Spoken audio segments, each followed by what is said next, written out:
Olá, meu irmão, a paz de Jesus, o amor de Maria e o fogo do Espírito Santo a todos vocês. Estamos aqui para mais um tema de Jesus ressuscitado no meio de nós. Nesses 40 dias estamos meditando Jesus ressuscitado em preparação para Pentecostes, em preparação para a descida do Espírito Santo. E nesse tema, irmãos, é muito bonito, que mexe com cada um de nós, a nos atentarmos aos sinais de Deus na nossa vida, ressuscitando a fé nos sinais. Aqui o autor ele traz para nós ressuscitar a fé nos sinais, aqueles sinais que às vezes nós não nos atentamos, aqueles sinais que estão visíveis para a nossa vida e muitas das vezes não damos atenção. Aqui vai estar para nós o Evangelho de São Marcos, capítulo 16, versículo 9. Evangelho de São Marcos, capítulo 16, versículo 9, que vai trazer assim para nós. Tendo Jesus ressuscitado, de manhã no primeiro dia da semana, apareceu-lhe primeiramente a Maria Madalena, de quem tinha expulsado 7 demônios. Essas são palavras para a nossa salvação. Glória a vós, Senhor.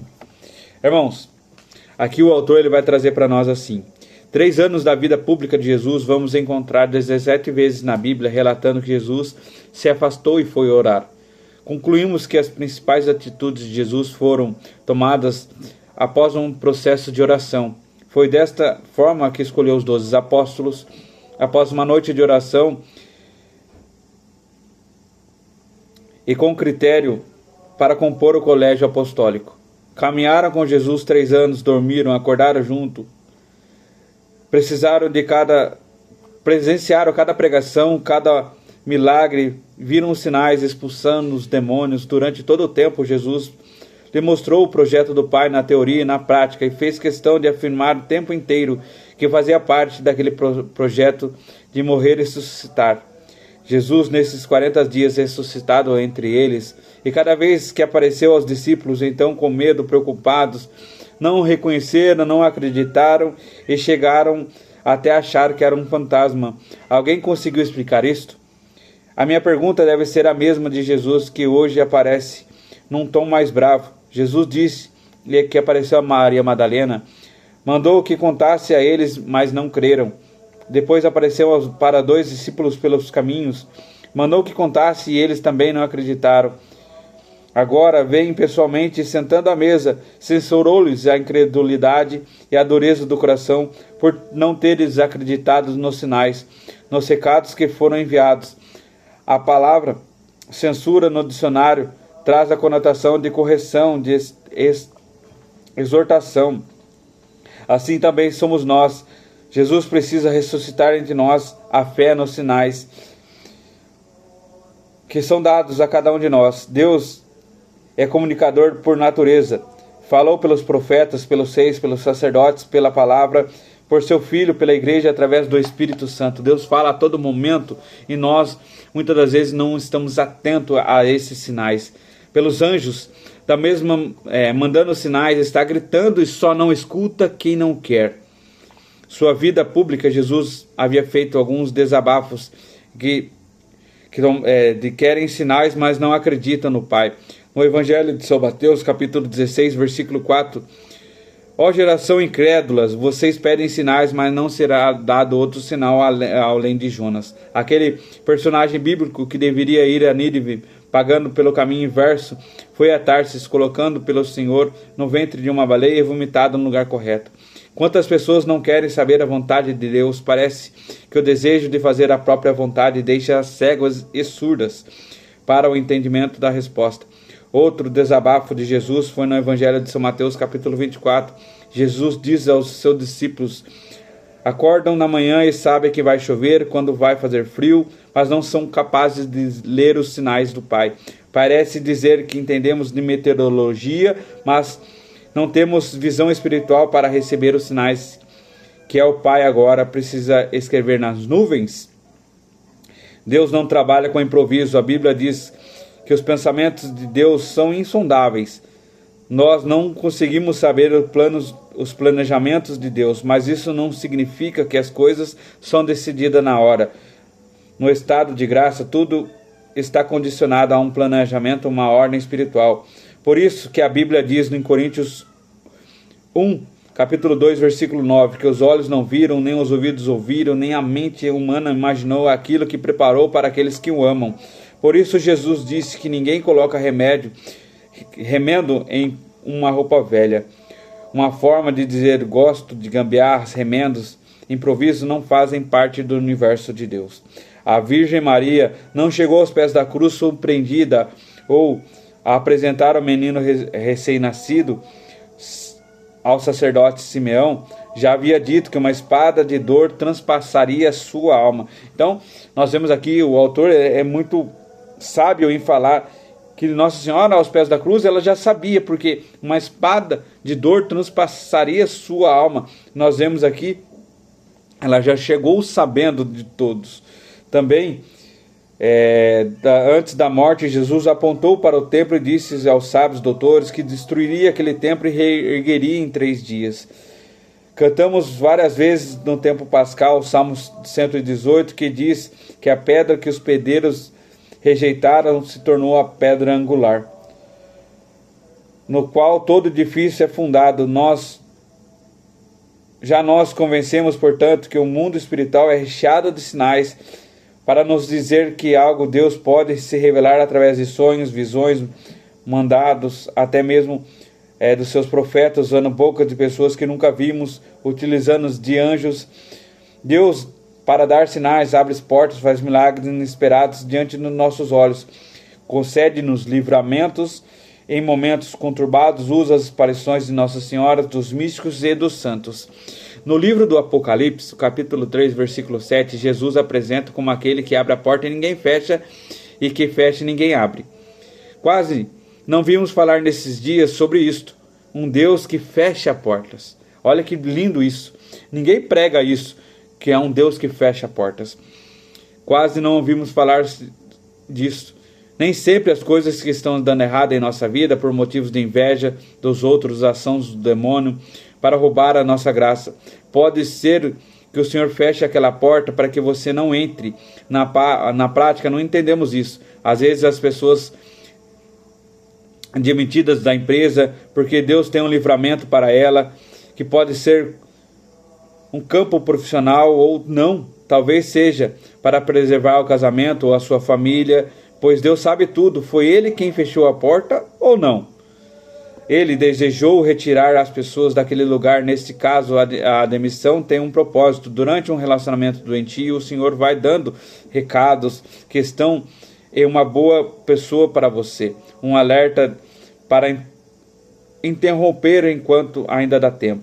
Mas quando Deus percebe que não conseguirá mais deste enredo, o que Jesus faz? Fecha a porta, mesmo que seja um término brusco.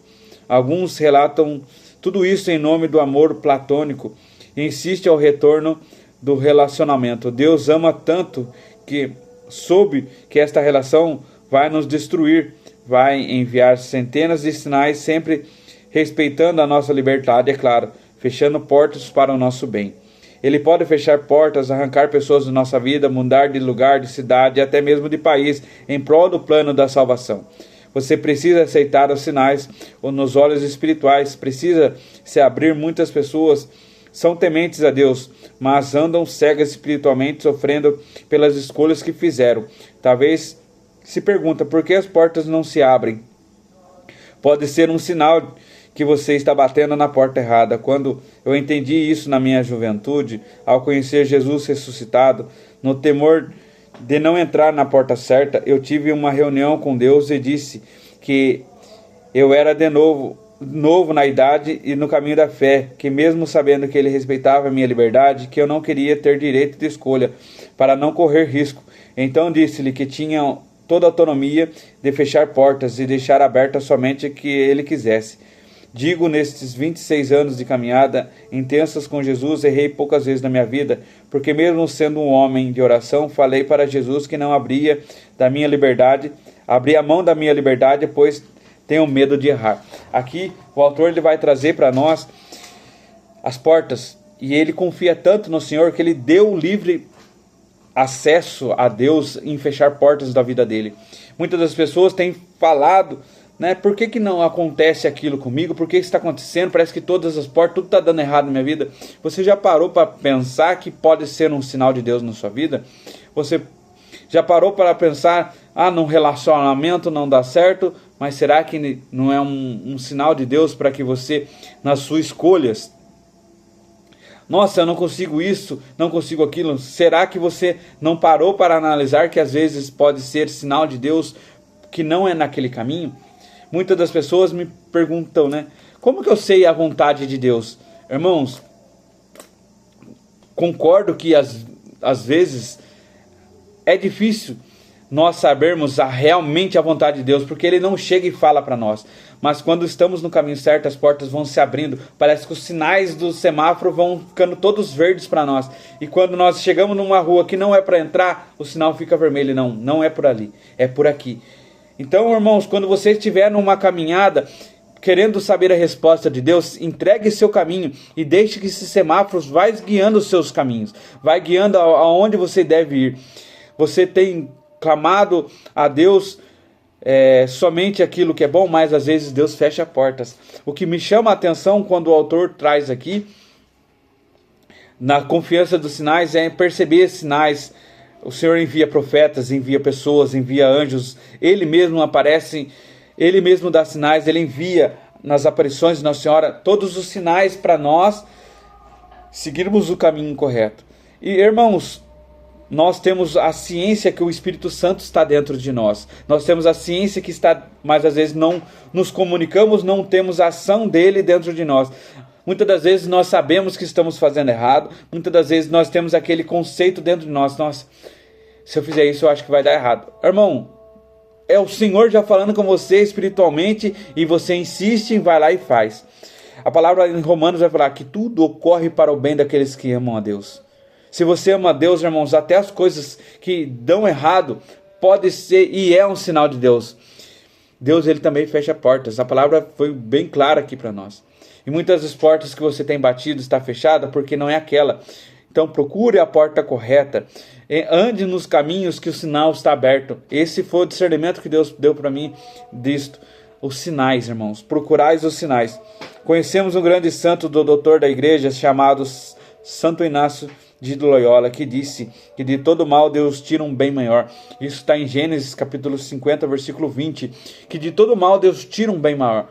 Se você acredita nos sinais de Deus, se você acredita que Deus pode fazer tudo na sua vida, irmão, Ele pode tirar pessoas, Ele pode tirar trabalho, Ele pode tirar tudo, porque Ele conhece lá na frente o que vai nos desviar. E aqui eu achei muito interessante que também fala do ministério da salvação. Aqui as portas às vezes estão fechadas porque, além de ser sinal de Deus, pode aquilo atrapalhar a nossa salvação. O Senhor está enviando sinais para que nós tenhamos intimidade com Ele, para andar nos caminhos dEle, no caminho correto, no caminho certo, mas em tudo isso, o intuito é a nossa salvação. Deus está enviando sinais, ressuscitando nós a fé nos sinais, ressuscitando você ter mais atenção aos sinais de Deus na sua vida, atenção naquilo que Ele quer para a sua vida. Ele está ressuscitando esta fé nesses sinais, que você olhar e falar, não, isso aqui é de Deus. Com os olhos espirituais você vai reconhecer que Deus, Ele quer que você ande por este caminho e não para aquele, que você entre por esta porta e não por aquela. E nós estamos insistindo e batendo numa porta fechada, que foi Deus que fechou, para que Ele já tem uma porta aberta para você, mas você insiste em ficar nessa porta fechada. Hoje a palavra foi direcionada para nós. Andarmos no caminho, nesses sinais, nas portas fechadas, também é Deus fechando. A fé é nos sinais, irmãos. Acredite que o Senhor está falando com você. Ele está mandando sinais. E uma dessas é esta palavra, para você ter esses olhos abertos espiritualmente, para você andar no caminho da salvação.